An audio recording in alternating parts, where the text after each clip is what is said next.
When the order came to take care of the alien survivor, Ethan Cole didn't think twice.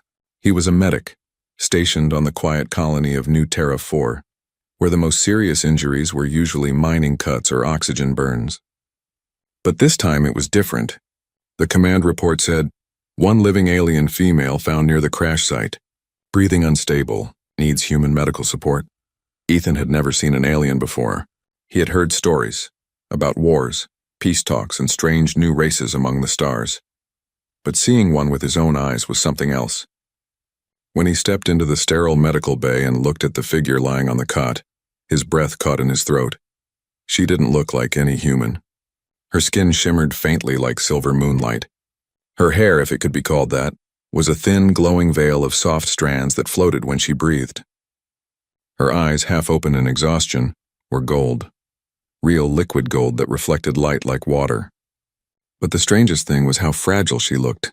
She wasn't a monster. She wasn't some terrifying creature from stories.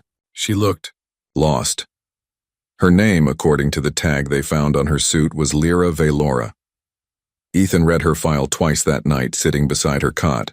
She was a soldier from a world beyond the Orion Belt, a planet locked in endless war with human colonies decades ago. Most of her people had vanished after the ceasefire, so when she was found alive after a crash, no one knew what to do. Some soldiers wanted to keep her under guard. Others wanted her gone. But the head medic, Dr. Ivers, made the call. She's dying, Cole. You're the best with off-world physiology. You take her. And so he did. He moved her to a small care room near his quarters, a quiet, warm place away from curious eyes. The room smelled of herbs and disinfectant with only the soft hum of machines. He started her on IV fluids, repaired her fractured ribs with tissue gel, and wrapped her in a thermal blanket. She was barely conscious, but sometimes her hand twitched as if reaching for something unseen. On the first night, when the lights dimmed and the air was still, Ethan sat beside her. He wasn't supposed to talk to patients like this, especially not aliens, but something about her silence made him speak anyway. You're safe here, he said quietly. I don't know what happened to you, but you're alive. That counts for something. He didn't expect an answer, but then weakly her golden eyes opened a little. She looked at him with confusion and pain. Her lips parted, and in a voice that was soft but trembling, she whispered, "Huh." Man, Ethan froze. Yes, he said slowly. I'm human. She blinked, her gaze unfocused. You'd save me? Yes. For a moment she seemed to study him. His plain face, his tired eyes, his hands still stained from work. Then she whispered something in her language, a melody of sounds like wind and silver bells. He didn't understand the words, but the tone, it sounded like gratitude. The next morning, when Ethan checked her vitals, she was stable. The machines beeped softly in rhythm with her breathing. He couldn't help smiling a little. Over the next few days, caring for her became his quiet routine. He spoke to her even when she didn't reply. He told her about the colony, about the cold nights, about how humans still argued over food rations and old politics. He didn't know if she understood, but he liked the sound of his own voice in that quiet room. It felt less lonely. Sometimes when he changed her bandages, her hand brushed his.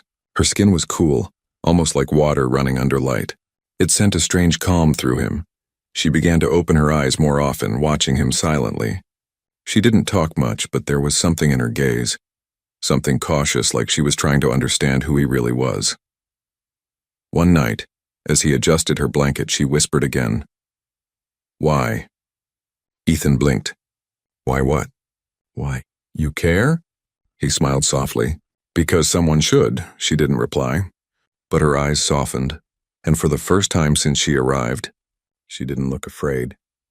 That night when Ethan left the room, he didn't realize that something had already begun, a quiet bond that neither of them could name yet. He thought caring for her would be easy, feed her, heal her, keep her alive.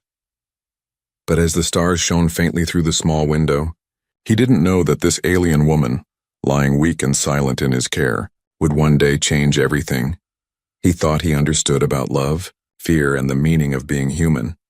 And soon, very soon, she would lock that same door he just walked out of, and his world would never be the same again.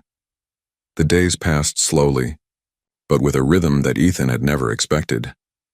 Each morning he entered Lyra's small care room carrying warm water, food, and hope. She didn't speak much yet, but she moved more, sat up longer, and sometimes, just sometimes, allowed him to brush the tangles from her shimmering hair. He noticed the little things, the way her eyes followed him when he moved around the room, the faint tremor in her hand when he adjusted her blanket, the soft sighs she made when the room was quiet. Each of these small signs told him that she was slowly trusting him, and that trust became something precious, fragile, and sacred.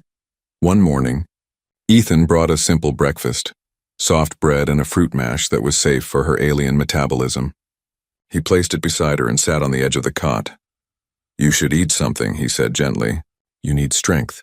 Lyra's golden eyes studied him silently. Then, very carefully, she lifted a small piece of bread with her fingers. She brought it to her mouth, but her gaze never left him. As she chewed slowly, it felt like she was trying to understand something more than the taste, trying to understand him. "You are human?" she asked finally, her voice faint but clear. "Yes," he said with a smile. "And I'm here to help you." She nodded slowly as if she was trying to memorize every detail. "You're people. Help me. Why?" Ethan leaned back and thought, why? He had asked himself that question more than once. She had no obligation to him, and he certainly had no reason to risk time or energy on someone from a race humans barely knew. Yet here he was, doing exactly that. "Because someone has to," he said simply. "Because it's the right thing to do. Even if it's hard. Even if no one else does it." Her eyes widened slightly, and for the first time a faint curve of understanding crossed her lips.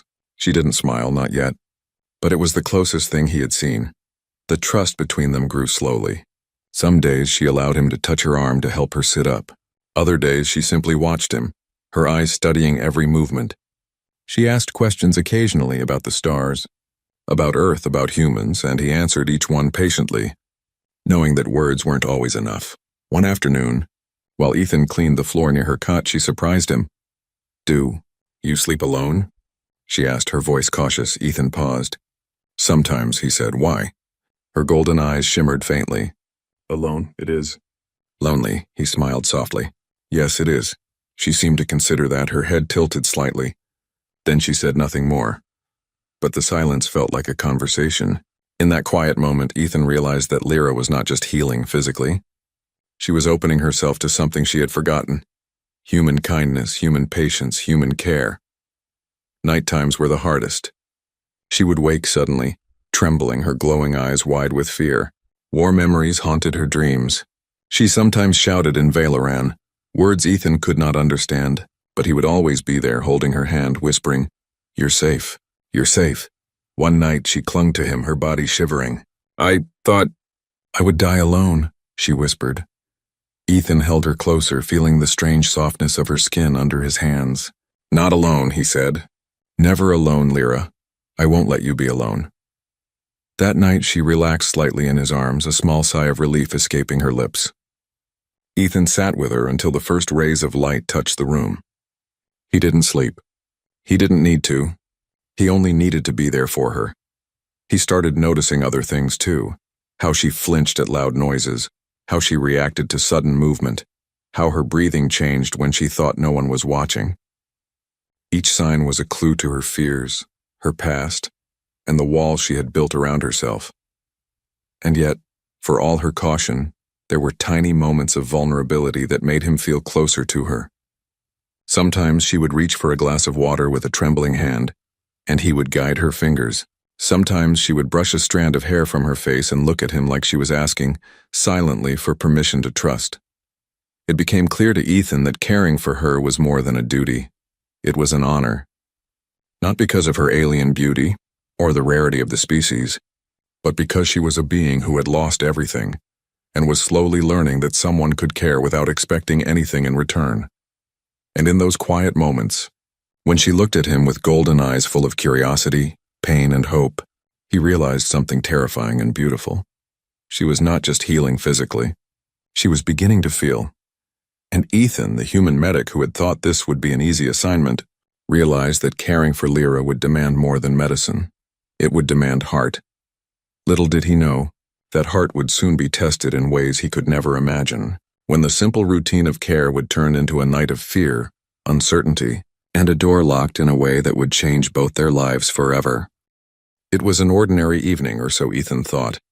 The sky outside the small care room was painted in shades of deep blue, and the hum of colony life outside the windows was steady and familiar. He carried a tray with warm food, clean bandages, and the evening medicine.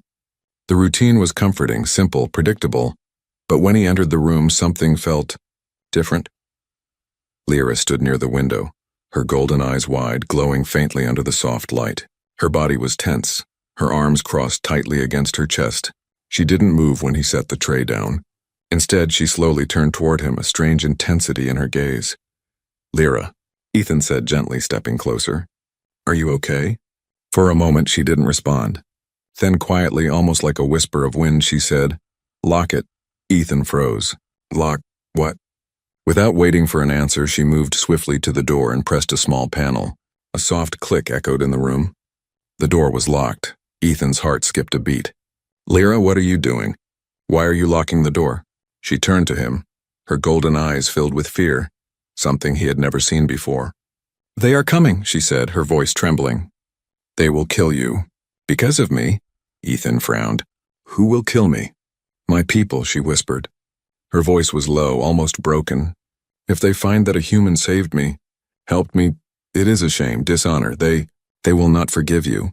Ethan felt a wave of shock. She had never spoken like this before.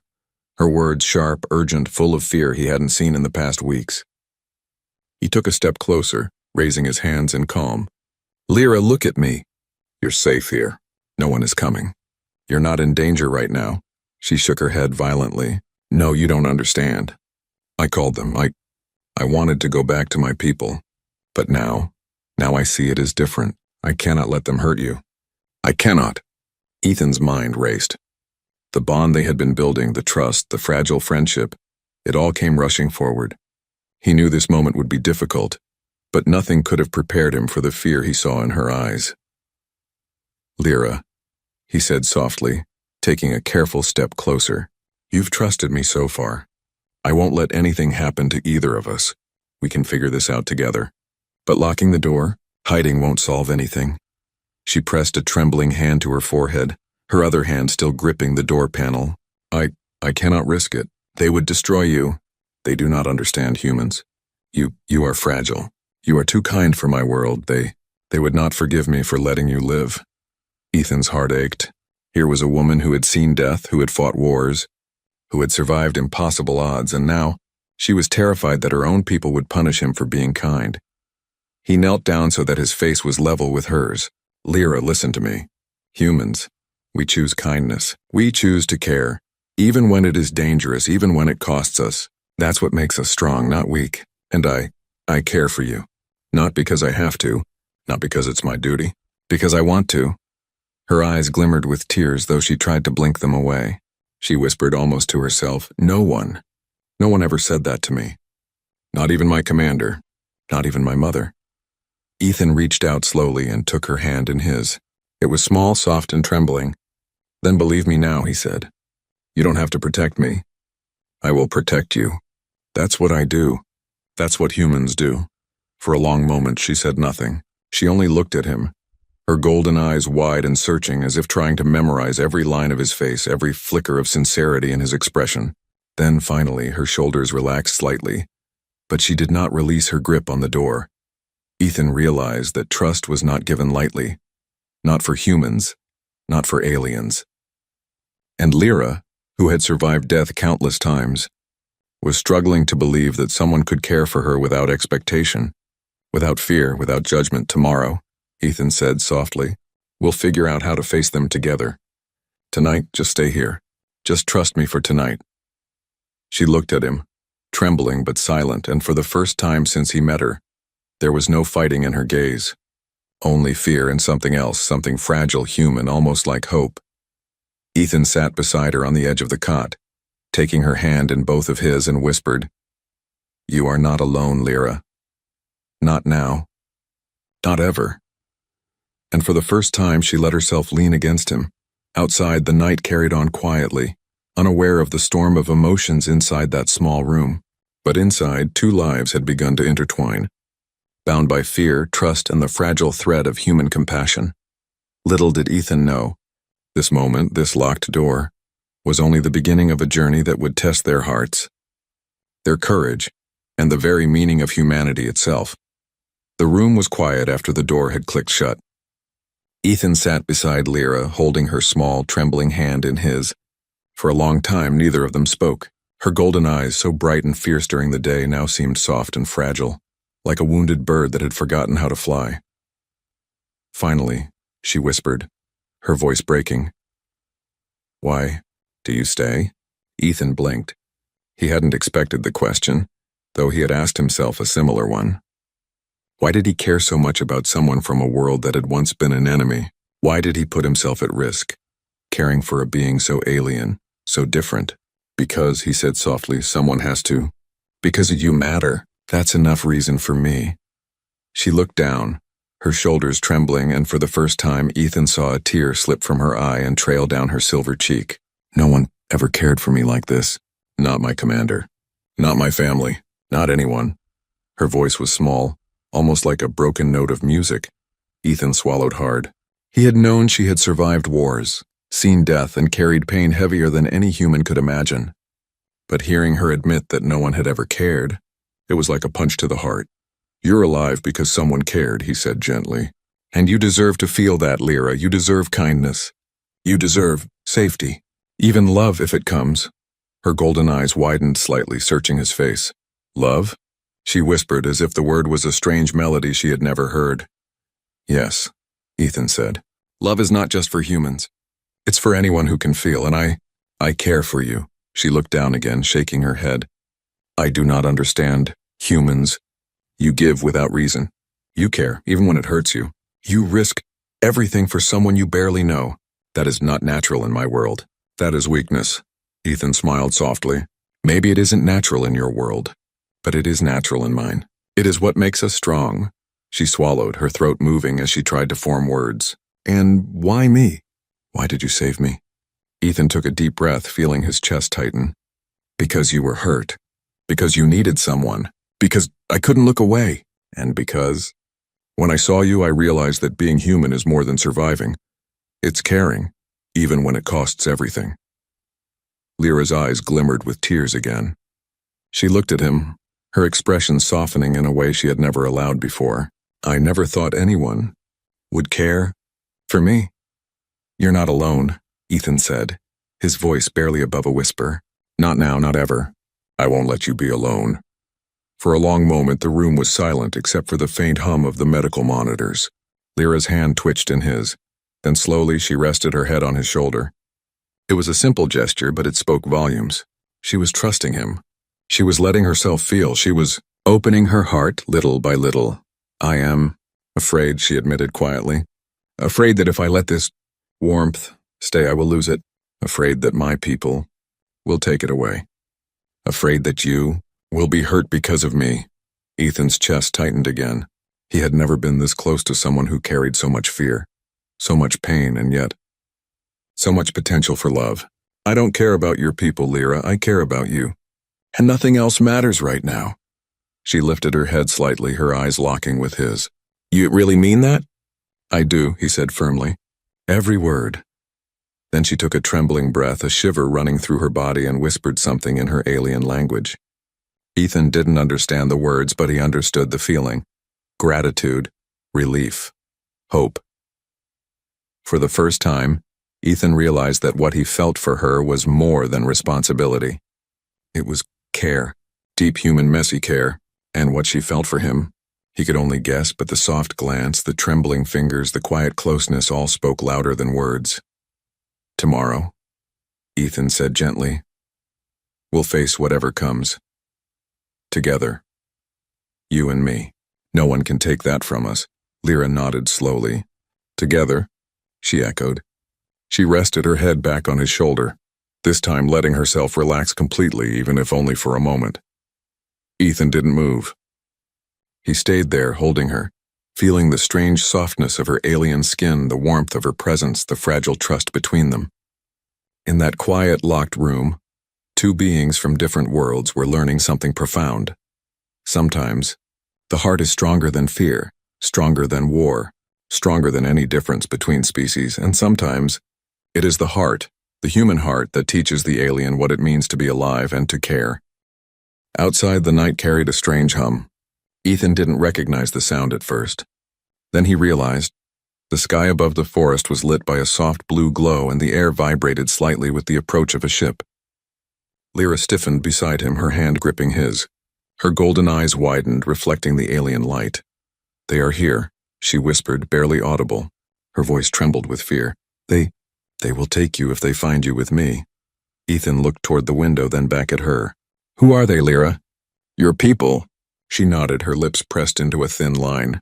"Yes, they do not understand. To them, I am dishonored, and anyone who helps me, anyone human, will be destroyed for it." Ethan felt a chill run down his spine. He had seen warships in simulations, seen what alien military forces could do, but never imagined that he could be targeted simply for being kind. Yet here it was, real and threatening, just outside the small care room.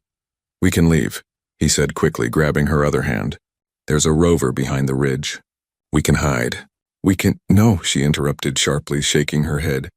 "No, if they see you with me, they will not spare anyone. They will burn this place. You will die because of me."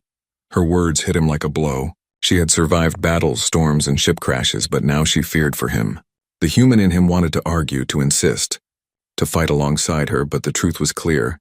If she truly believed the danger was real, she would not risk him, even if it meant locking him out of her choice. "Lyra," he said gently, kneeling in front of her. "You don't have to protect me. I'm here to protect you. That's what I do." Her golden eyes shimmered with tears she refused to shed. No one ever protected me without expecting something in return. No one ever stayed. You are different. Humans, you care. But to risk your life for me?" Ethan nodded. "Yes, I would. Because it's the right thing to do. Because you're alive. And because caring isn't weakness, it's our strength." For a long moment, she didn't respond. Her hands trembled slightly, but she did not pull away. Ethan could see the struggle in her eyes, the battle between instinct, fear, and the fragile trust she had built over weeks. I do not know how to repay this," she whispered. "Not with words. Not with action. Nothing. You don't have to," he said firmly. "You already have. You've taught me more in these days than I could have ever learned in my life. Trust, courage, hope, even love. That's more than enough." Her lips quivered. She pressed her forehead briefly against his chest. "I will protect you then," she said quietly. "Not by hiding you, but by staying strong. By making sure nothing reaches you through me." Ethan exhaled slowly, relief and awe mixing in his chest. "Then we face this together," he said softly. "No running, no hiding, together." She lifted her head slightly, her golden eyes glistening. "Together," she repeated. There was a firmness in her voice now, the same strength he had glimpsed before the crash, the warrior beneath the fear, choosing courage even now. Outside, the blue light from her people's ship grew brighter, illuminating the trees with a cold, alien glow. Ethan and Lyra stood close, hands intertwined, hearts racing in tandem. He could feel the pulse of life, the fragile rhythm of trust and courage, binding them in a way that no war, no rule, no fear could break. Then, almost imperceptibly, she stepped back from the window and released her grip on the door. The lock disengaged with a soft click, a gesture of trust that spoke louder than any words could. Ethan didn't touch her, didn't say anything, he simply understood. She had made a choice, not just for herself, but for both of them. Ethan gently took her hand again. "Whatever comes," he said, "we will face it, together. You are not alone." Lyra looked up at him, her golden eyes shimmering with unspoken emotion. For the first time since the crash, her fear did not completely consume her. There was a spark of hope, of connection, of something human, a fragile but powerful light, and in that moment, Ethan understood something he had always believed but now saw with undeniable clarity: human compassion. Courage and heart were not just tools for survival. They were bridges between worlds, between species and between hearts.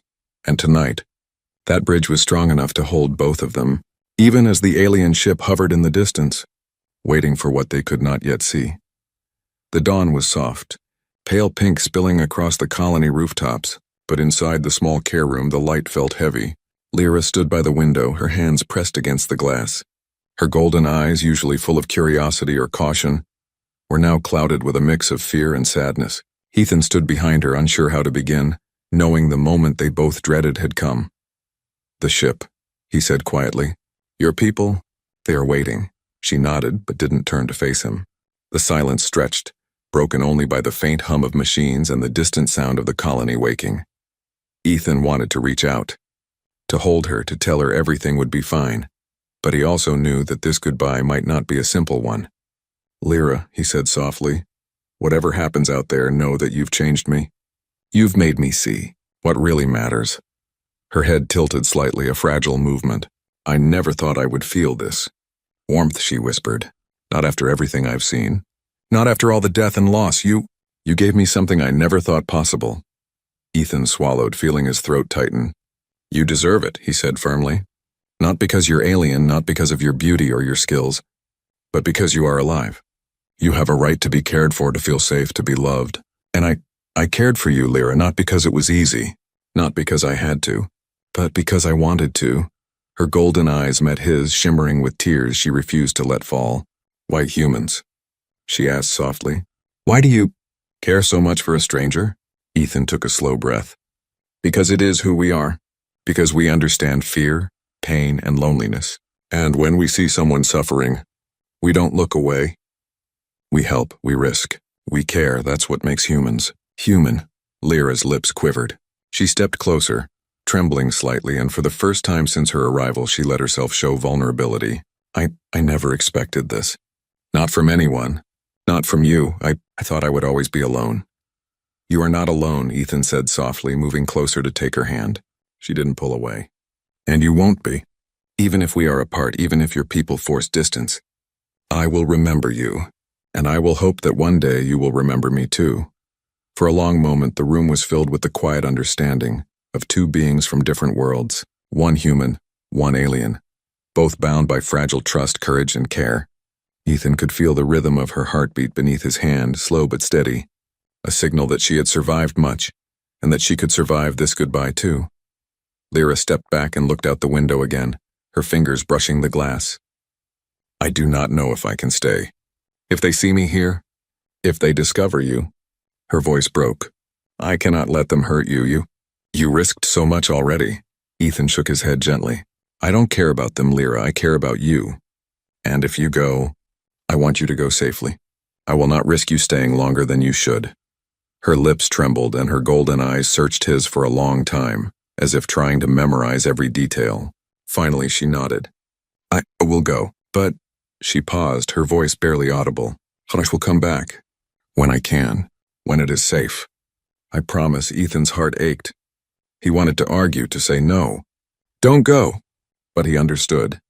He had seen the fear and discipline in her eyes. He could only hope that the promise she whispered would be enough to bring her back. She stepped closer, her face barely inches from his. Then quietly, she pressed her forehead against his chest, letting him feel the fragile warmth of her body, the slow, steady rhythm of trust. Ethan held her gently, closing his eyes, imprinting the moment into his memory. "You changed me," she whispered. "For a moment I forgot pain, I forgot fear. I felt alive, and you showed me something no one ever did." Ethan swallowed, tears threatening to spill. "You changed me too, Lyra. You reminded me why humans care, why we fight, why we hope, and why we love." The faint hum of the alien ship outside grew louder. Blue light spilled into the room, bathing them in soft color. Lyra stepped back, releasing his hands, and straightened. Her expression was fierce, resolute, and yet trembling with emotion. "Goodbye, Ethan," she whispered, a shiver running through her. "I will return. I'll wait," he said, his voice breaking. "No matter how long it takes." With that, she turned, moving toward the waiting light. The door opened automatically for her, and for a brief, shining moment, Ethan saw her silhouette framed by the glow of her ship. Then she was gone. Ethan sank to the floor, leaning against the wall. The room felt emptier than ever, but in his heart he carried the warmth of her trust, the echo of her golden eyes, and the promise she had made. He knew one thing with absolute certainty. Humans were not just strong because of technology or weapons. Humans were strong because of heart, and his heart, now intertwined with hers, would never forget. Months passed. The colony returned to its quiet rhythm, the hum of machines and chatter of humans blending with the rustling trees outside. Ethan tried to focus on his work, tending to the injured miners and settlers, patching wounds, giving comfort. But no matter how busy he kept himself, a part of him remained empty, the part that had belonged to Lyra. He often found himself looking toward the horizon where the blue light had once appeared, imagining her golden eyes reflecting the sunrise, imagining her smile, the fragile trust she had given him. It had been a long wait, longer than anything he had experienced, and he had lived through countless emergencies. But he held on to the promise she had whispered in that soft, alien voice, "I will return." Then one morning, the mist clung to the trees like silver silk, and Ethan noticed a strange shimmer near the forest edge. He froze, heart beating faster than usual. The shimmer grew brighter, and as it approached, he realized what it was, a small ship, sleek and strange, humming with energy that belonged to another world, and stepping out of that ship was her. Lyra's silver skin caught the pale morning light. Her hair floated softly around her shoulders. Her golden eyes locked on him, wide and alive, glimmering with emotions he had almost forgotten. Relief, joy, hesitation, and above all, love. Ethan could hardly move. He wanted to run to her, hold her, and never let go. He stumbled forward, his breath catching in his throat. "Lyra," she smiled faintly, almost shyly, but the radiance in her eyes told him everything he needed to know. "Ethan," she whispered, stepping closer. "I promised. I told you I would return." He reached out, his hands trembling, and took hers. Warmth flowed through him, a tangible human connection that felt stronger than any technology, stronger than any shield or armor. "You kept your promise," he said, his voice breaking. "I did," she said softly, her gaze scanning his face, memorizing him. I could not stay away. Not after what you gave me. Not after the trust you showed me. The courage you shared, you are human in a way I never understood until now." Ethan smiled through the ache in his chest. "And you? You've taught me as much as I taught you. You reminded me that courage isn't just physical. Trust isn't just given lightly. And love is what makes us whole, even when the world is cruel." Lyra stepped closer, and for a moment they just stood there, hands intertwined, breathing in unison. Outside, the colony moved on, unaware of the reunion, unaware of the story that had been written in that small room, between a human and an alien bound by courage, care, and heart. "I was afraid," she admitted, her voice trembling. "Afraid that I would return too late. Afraid that you would forget me. Afraid that I would not be enough for you." "You are more than enough," Ethan said, pulling her into a gentle embrace. She rested her head on his chest, and for the first time in months he felt her relax completely, letting the tension of fear and war melt away. They stayed like that, silent, letting the moment stretch, knowing it would never come again in the same way. Ethan felt the fragility and power of human compassion, the strength it gave him, and the bond it had built between them. Then she pulled back slightly, still holding his hands, and whispered, "I locked that door once, because I thought I was protecting you, but now I realize it wasn't just protection. It was because I didn't want to lose you. Not to fear, not to duty, not to anything in the universe." Ethan smiled softly, brushing a silver strand of hair from her face. "And you didn't, not now, not ever. Because sometimes love, trust, and courage are stronger than anything. Even fear, even distance, even war." Her eyes shone, tears glimmering in the golden pools. "Then let us begin again, together, without locks. Without fear, just us." Ethan nodded, feeling a deep warmth in his chest. Yes, together. And in that quiet morning between humans and aliens, between two worlds that had been strangers and enemies, something extraordinary bloomed.